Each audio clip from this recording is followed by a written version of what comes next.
Remember, sila po ay exile, slave, okay?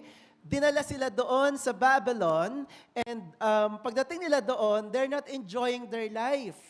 Maybe a man at the peak of his career sa Judah, dumating yung Babylon, biglang nawala lahat yon.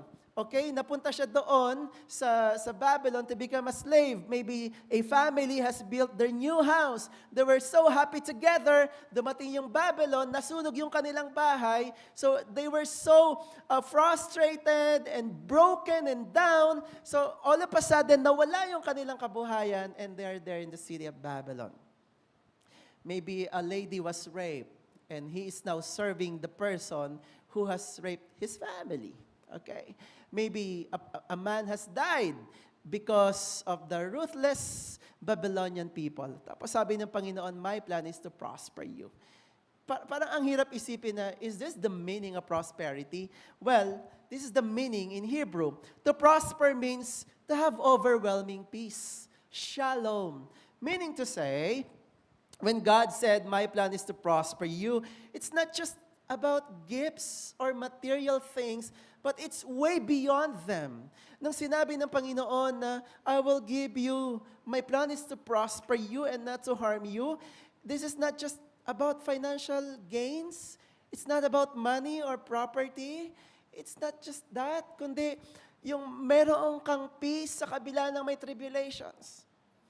I mean, some examples are, hindi ka man may mataas na position sa iyong company, pero happy ka na pumapasok sa work because you have the peace of God in your heart. Diba?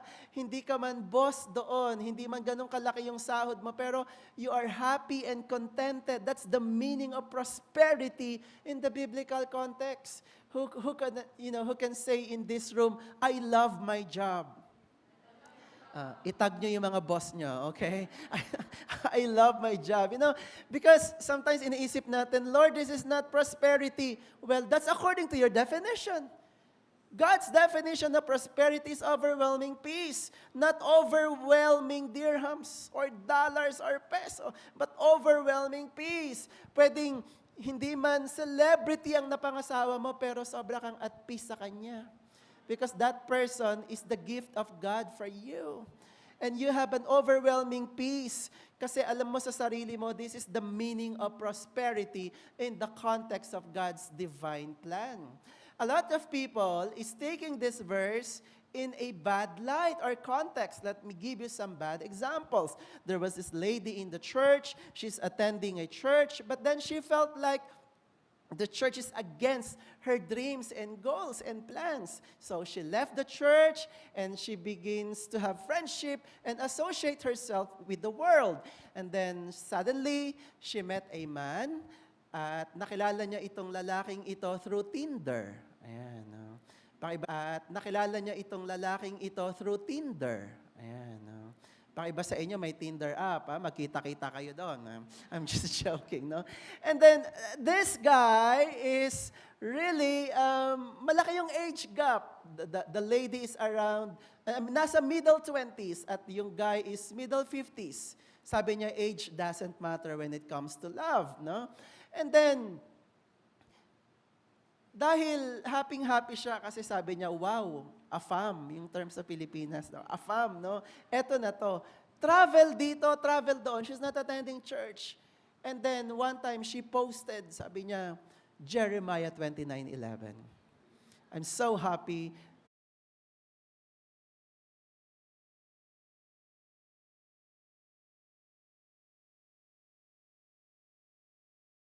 Po yung asawa niya sa Japan, pastor. So, binless batukan si brother. You're taking this into a bad context, di ba? Iba sa atin, ito mas grabe, no? A lady who is not give, a church goer, not give. Say, God is saying something to us. Pag sinabi niya, my plan is to prosper you, not according to your definition. My plan is to give you a hope and the people of Judah or the Jews are suffering. Okay? At ikaw, nandun ka sa middle of suffering, mababasa mo to, I have a good future for you. Will you balance that for you? Maybe if you're reading that, kung ikaw ay Israelite, nandun ka sa cave, na-assign ka, maybe that guy inside the cave is thinking, is this hope? Is this good future? I must live here. Well, let's go back to the modern day, to the original reader of the past. Ayoko sumunod talaga kay Lord. I want to end my life. Itapon nyo na lang ako sa dagat kaysa pumunta dyan sa Nineveh. So Jonah is thinking, this is it. I'm gonna die there at the bottom of the ocean. But God has His better plan. Sabi ng Panginoon, okay, fish, ready? Someone will be thrown. Just open your mouth. Do not eat, okay? Just open your mouth and rescue that poor little man named Jonah. And siguro pagtapon kay Jonah from the ship, pumikit siya, biglang ang dilim. Kala niya, nasa impyerno na ba ako? Hindi, nasa belly ka ng fish. You know, it just happened there for 3 days. He felt the discipline of God. Ikaw ba naman, paligid mo mga gastric juices. Pag hindi ka makaramdam ng pain. For 3 days, he prayed. He suffered the punishment. The Lord corrected his heart. And after 3 days, ayun, iniluwa siya ng isda, diretso sa Nineveh. Pwede pa lang hindi gumastos eh. Isda lang yung no? Isda lang yung solusyon. But then, well, he paid the punishment. You know, this is what's happening in our lives. Maybe you're suffering right now, and it's because of the consequences of your disobedience to the Lord. Another one is the storm of perfection. You remember the apostles, tinuturuan sila ni Lord ng lessons about faith. Ang storm of correction, merong tinutuwid sa'yo si Lord. Ang perfection, wala kang sin, tapos biglang nangyayari kasi may ituturo sa'yo ang Panginoon. Okay? That's the difference. Wala kang kasalanan, wala kang kinalaman, and then suddenly things are happening, divinely ordained circumstances for you to know something about God. So then the apostles, sabi ng Panginoon, let's cross to the other side. They set sail at the Sea of Galilee, nagkaroon ng storm, literal storm, and Jesus was sleeping. The apostles, some of them were fishermen, they were scared. And then sabi niya na, Lord! And he said, be still. And then the wind died down, kumalma yung dagat. And sabi ng Panginoon, asan ang inyong faith? Storm of perfection. Tinuturuan sila ng Lord na your faith must be solid. Your faith must be perfect. Maybe your situation right now is a storm of perfection. Wala kang kasalanan. Wala kang idea. You're doing your best. Natanggal ka sa work. Maybe that's a storm of perfection because God is leading you towards a better plan, a better path. You know, just this week I was preaching in Al-Ain, and one brother has testified. He's preparing to go to New Zealand as a student visa kasi yung plano talaga nila mag-New Zealand. They paid the payments and the fares and some of the things that they need to pay. Tapos, nung nasa, na-approve na, may school na napapasukan, sabi niya, this is my entry point, Pastor. Pero sabi ko, I'm not praying for you. But sige, bahala ko anong kalooban ng Diyos. I told him I'm not praying for you kasi asset siya sa church. Sabi ko, kailangan ka ng simbahan ng ito, wag ka muna umalis. But sige, kung yan ang gusto mo, so be it. Sabi niya, ito po kasi talaga dream ko. Now, nung nasa final stage na siya, biglang na-deny. And it hurts him so much. Sabi niya, nagtampo talaga ako kay Lord, pero saglit lang naman. Kasi gumastos na po ako, pero denied. So, reassessment and reapplication. And then, he was thinking about that, kung ano yung plano ng Lord. And then, last Friday, he testified. Sabi niya, 3 days ago, I've read the news from New Zealand government na nagkaroon ng massive recession. At mawawalan ng trabaho yung mga na affected. Sabi niya, now I know. This is one of the storms of perfection that God is teaching me. You know, we cannot question God's plan. Marunong ang Diyos, and He's always ahead of us. Bago mo palang naisip na ni God yan. Kaya sa Jeremiah 29, laging may times of refreshing. Ito yung hinihintay ng mga tao, answering the great question, why? Look at the verse 12 to 14. You will call on me. Ibig sabihin, bakit ganon? Sino ang nagpadala sa kanila sa city of Babylon? It was the Lord. I have banished you there, but I will bring you back to the... Kung ikaw, nabasa mo yon, tas 1 year ka pa lang sa Babylon, 70 years pa? Nasaan yung magandang plano ng Diyos? Di ba? Parang, hey, may sulat ang Lord from Jeremiah, tapos nagmimina ka doon. Gano'n ka nakatagal dito? 2 years pa lang. This is what the Lord says, for 70 years. 68 years pa ako dito. I'm gonna die here. But hold on.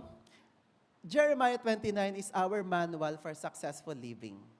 Pag dinala ka ni Lord sa exile, ito yung gagawin mo. It's like here, very applicable, like from Philippines to UAE. Ganyan. Ano yung dapat mong gawin to live successfully? From Israel to Babylon, how you will live successfully. We may not be slaves, but we are OFW, but the same principle apply. Okay.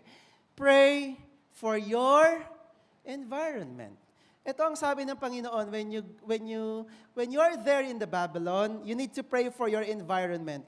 Look at the verse 7. Seek the peace and prosperity of the city which I have carried you into exile. Pray indeed. Okay.